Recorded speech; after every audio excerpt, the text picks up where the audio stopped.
Akukho nokodwa okwenziwe uKhuzani kanye nabaculi bakaMaskandi abazenzele kona bengabonisananga nomndeni kaSicebi.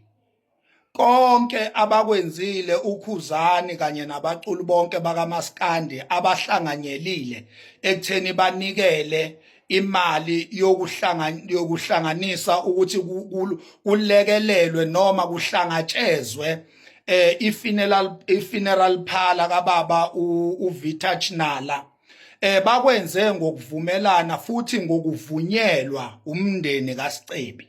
Lawo amazwi engiwathole kuKhuzani qobo lwakhe kade sifonelene naye ezongicacisela ngodaba lolu olusegudwini njengoba kukhulunywa nje ngendaba yesoso le mali enikelwa abaculi beyinikela egameni lomngcwabo kaSicebi. Cha, indlamlenze ingichazele sonke istory ngane zakwethu.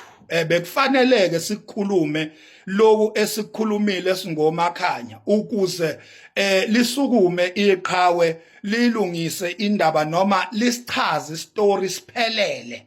Ngoba ememezweleni njoba ngishilo ngathi mina sikhuluma according to lokhu okwamenyezelwayo mayelana nemali ehlanganiswa abaculi ngomngcwabo kaSicebi. Emenyezelweni kukhona okwashoda.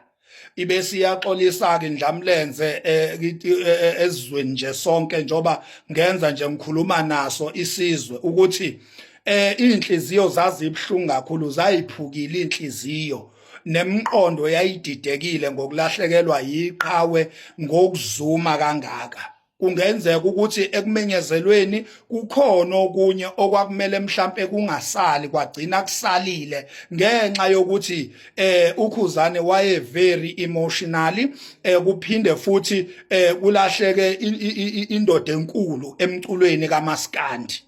Nokuyinto ke mhlambe okungenzeka ukuthi lokho kwasala emenyezelweni ikona mhlambe okususe izinkulumo kube konke kwamenyezelwa ngabe izinkulumo azikho ngoba ngabe yonke into iqondile. So uKhuzani ke nabaculi bakaMaskandi baya kwaSicebi babonisana nomndeni wakaSicebi. Ikhona ingxenye yemali ehambile yaya emndenini kaSicebi, kodwa ingxenye yemali ebinikelwa abaculi bakaMaskandi yona ke ibe seyihlangabeza amathole funeral ekuyiwona abephethe ngesizotha wonke amalungiselelo kanye nomngcwabo kaSicebi. So zinjalo ke ngane zakwethu sithi asibuyeke sesizona update ngoba besikhulumile phela sigxeka. So uma ngaba ama-answers sesiwathola njengoba siwacelile nje sathi on behalf of ifamily kaSicebi siyawadinga ama-answers. Kunembuzo esinayo sidinga ama-answers. Ngiwatholile ke ama-answers njengoba ngini-update nje nginibuyisela wona ama-answers. uKhuzani kanye nabaculi bakaMaskandi ngokuhlanganyela kwabo kulela soso ebebeliqoqa bavumelene nefamily kaSicebi ukuthi benze ngalendlela abenze ngayo. Uze wenza isibonelo kuKhuzani ukuthi uyakhumbula ukuthi babe naye ubabunala before ilanga lomngcwabo belungiselela bedecorate iground la bekubanjelwe khona yonke inkonzo yomngcwabo kaSicebi. Babe khona lapho zitrendile izithombe namavideo. Ubabunala wamathole funeral nokuyena obephethe ngesizotha umngcwabo kaSicebi wayekhona. Umbuzo ke uthi uma ngabe bengamukelwe ifamily kaSicebi kanti babe wenza kanjani amalungiselelo bebonakala benefamily kaSicebi? So leyo nto ke iphendula yonke imibuzo ethi ngabe bebevumelene yini nefamily kaSicebi. Kungabe bayithathele bona yini inqumo noma inqumo zithathwe ifamily kaSicebi yayisithuma bona noma yasebenzisa bona?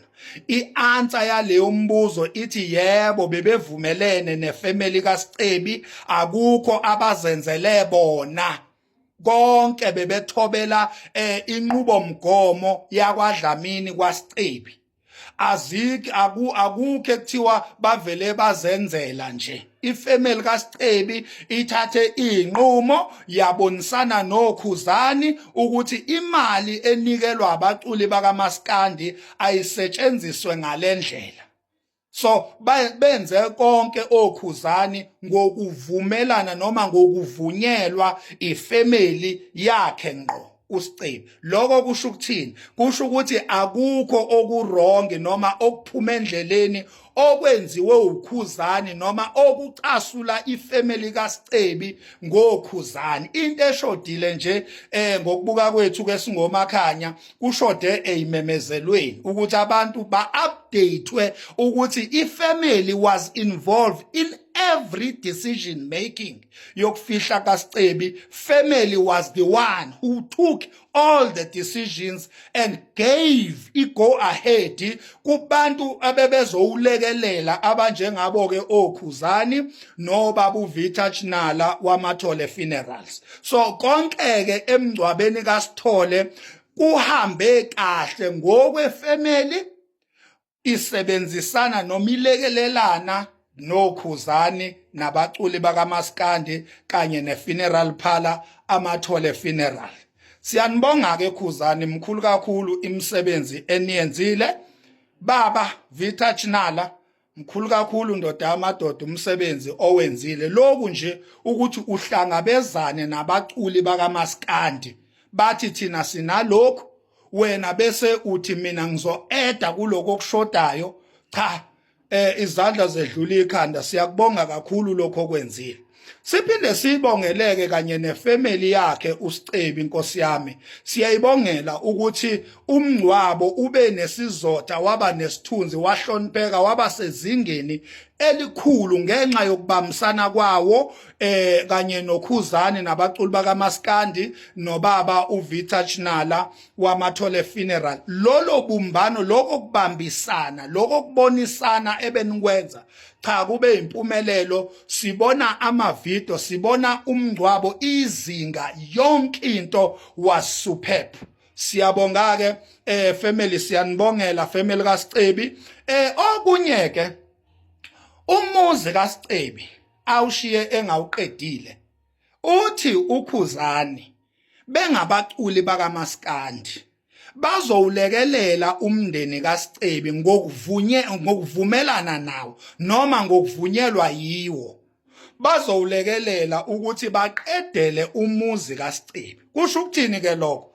Kusho ukuthi ukusebenzisana kukaKhuzani nabaculi bakaMaskandi nefamily kaSicebi akukapheli.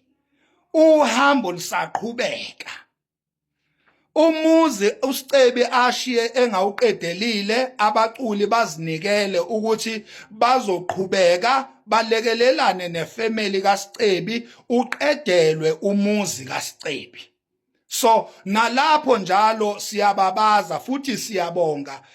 Sibabaza nje inhliziyo enhle engaka, sibabaza ukusebenzisana, sibabaza loluzwelo nalenhliziyo nje emnene engaka lapha na kuindlamlenze umfoka Mpungose kanye nabaculi bonke. Cha, ngane zakwethu akukuningi, bekuyiloko nje ukuthi ngini-update ukuthi sithintene noKhuzani. Wasibikela yonke into, ingakho sesibuyela kunina sizona updater ukuthi cha useshila ukuthi babonisene nefamily, ingakho bebonakala emalungiselelweni omngcwabo before ilanga lomngcwabo nefamily kaSicebi bebamsene ukuthi umngcwabo kaSicebi ube nesizotha futhi ube sezingeni lokuthi bekuwumuntu wabantu, ewumculi womculo omkhulu eSouth Africa okuwumculo kaMaskandi. Ilokho ke ngani zakwethu ngithi ke alwehlanga lingehliyo, qhubekani ke nje nokududuzeka, silahlekelwe kakhulu lapha kuSicebi. Sibonge ithuba.